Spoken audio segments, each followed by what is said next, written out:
city market does not have an exact estimate for opening day, but they are expecting at least 5,000 people or more due to the nice weather. Now, the reason they chose this location, well, it's simple. The District A15 Commercial District will be right here, along with the Housing District right over there. There's a lot of interest in this game when the schedule came out in the spring. 2 great programs with some great players. But the Panthers did suffer some injuries last week to key players in their game to Stockton. So could the Panthers still put up a good fight tonight and give the fans a great game? This is a special rivalry, although lately it's been one-sided. Lena Winslow had won 7 of the last 8 games between them going into this one. The Indians and the Jayhawks didn't exactly light it up last week in their openers, but both got wins under their belts. Now, another key point to make is that Lee Wynn running back Alex Schlichting sat out a majority of the game. I was unable to confirm if it was an injury or just rest, but it's something to monitor going forward. Guys, back to you. Let's start in the opening drive with the helps with the ball. Quarterback Caden Hite tries to give it to his running back, but he drops it. Recovering is Lee Wynn, Aiden Wild. And hey, why not give it back to him on the following drive as Wild walks into the end zone, giving the Panthers a 6-0 lead. After a quick 3-0 Honeydeagle with the ball, Berg gives it to Brady Jarvis on the end run, who, guess what, hits the afterburners and takes it to the house, as the Indians would also hit the extra point again, making it up 14-0. Now the kickoff would pin the Jayhawks back in their opening territory as Williams gives it to the running back, who gets stripped by Jack Ginter. Who's there to pick it up? None other than number 1, Brady Jarvis. Rochelle trying to find any sort of momentum, so why not give it to running back Dylan Manning as defenders bounce off of him, giving him the touchdown, cutting the lead to 5, making it 12-7. Now Lee Wynn quarterback Cash Lessman hands it off to fullback Aiden Wild and just keeps on rumbling, gets it short of the goal line with around the 2-yard line. But hey, if it ain't broke, don't fix it, as the very next play, Aiden Wild bowls his way into the score for the 6 points. They do end up getting a 2-point conversion, and they lead 8-0.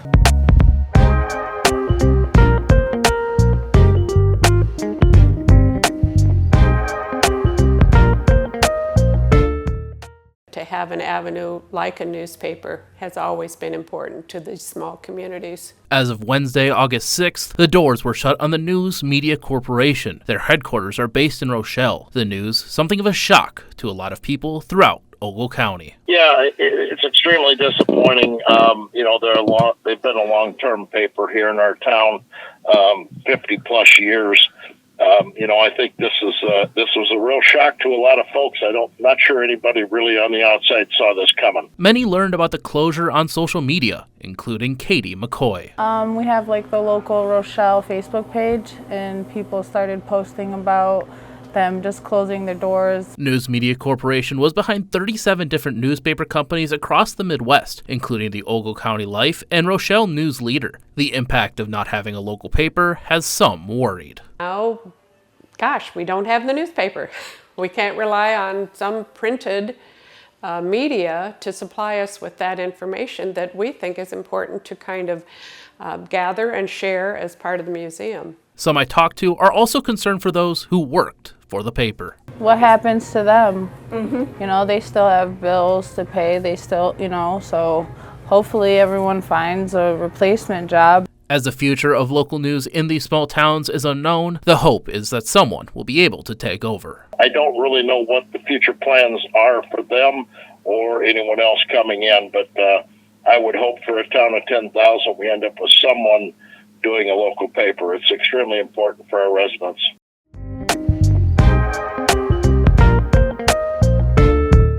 What may sound like an alien rocket ship is actually people communicating from all around the world. To Alpha India Lima, IL. I'm not sure the furthest contact, but we were hitting Europe regularly yesterday, and I believe Hawaii was one of the stations that we had. So we're able to really get a far reach, as well as right across the border in Wisconsin, Illinois, Indiana, Ohio, Iowa. This weekend was the Rockford Amateur Radio Association Field Day, a weekend for people to get together and learn ham radio while making sure all the equipment works off-grid. So this is to simulate a natural disaster, something's happening, cell phone towers are overloaded. The field day had veterans in the space as well as newcomers, all of them wanting to grow and learn from each other. We had a couple newly licensed hands within the last couple of months come out and actually get on the radio and practice their skills. on top of that, learn skills, meet new people that have experience and have done a variety of things. Amateur Radio Week was made official by Winnebago County last week, something radio operators are proud of. Well, it's a great recognition for the hobby. It's an honor for us to have that because we help the county when we can, we'll help the city if we can. This weekend was about building connections around the world. Hello there, how's it going? And having fun doing it. It's that great camaraderie that you learn and then you walk away and you build a new friendship. Reporting in Winnebago County for your home team, I'm Tylor Sorensen.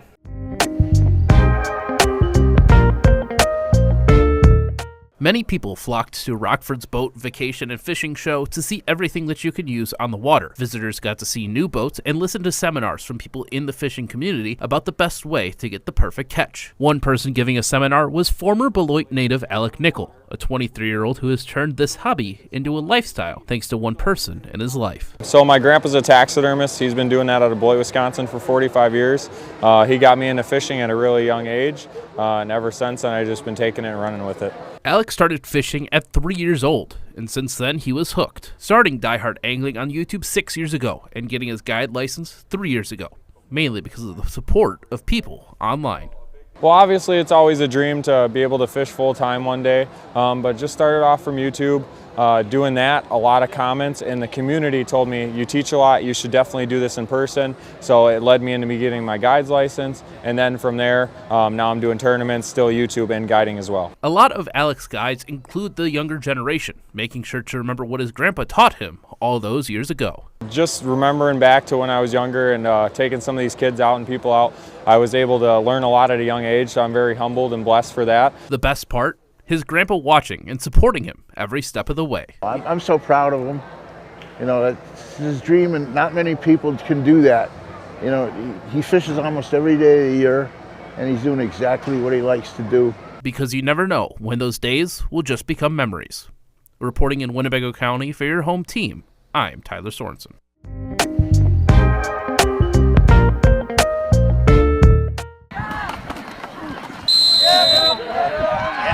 On the top 50 IHSA football program list, you do not have to scroll that far to find one from the state line. At number 15 is Stillman Valley High School. Winning state 5 times since 1999, it is a no-brainer as to why they are on the list. A big piece of that team, though, is head coach Mike Lawler. In 1994, I graduated from college, and I got the job down here, and I called up a guy named Kevin O'Neill, who was the head coach, and he let me volunteer and be part of the Fresh Soft squad, and just a great mentor in him. And a couple things kind of fell into place, and 4 years later in '98, then the head job opened up, and very, very fortunate. The school took a chance on, at the time I was 25, going to be 26 during the season, and they took a chance on me. Stillman had immediate success under Lawler. During a 16-year stretch from 1998 until 2013, the team went to state 6 times, along with 3 other semifinal trips. And before the 2024 season, Lawler went into it with 214 wins to only 78 losses. And while there is no game today, during the season, there is no downtime for this coach. It was honestly really a blur that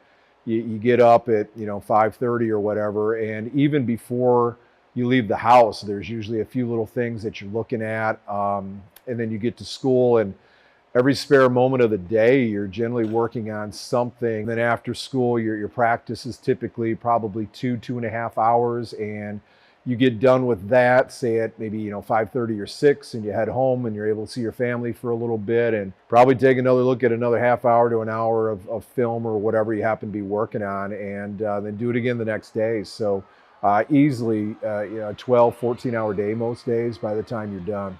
While Lawler enjoys the success he has had on the field, he aims to be able to impact his players off it as well. I hope overall that maybe they gain a little bit of work ethic from the program and some discipline as well. That I really think if you're going to do anything well in life, you've got to discipline yourself to do what you need to do to be good at it, and hopefully they've gained that. While Coach Lawler doesn't have any former players in the Super Bowl, he wants to continue to support them throughout their own careers, whether they are playing or coaching. I've been so fortunate to have a lot of things go right. One of the things I would love to see as a coach is that I have several former players that are now coaching, and I would honestly love to be able to sit in the stands and watch them win a state title. And we've got some in the college ranks to watch them go ahead and win some sort of championship and have tremendous success as well. All while making sure to remember those who backed him along the way. The amount of people here in Stillman that I've been able to meet over the years, and parents and just fans and so on,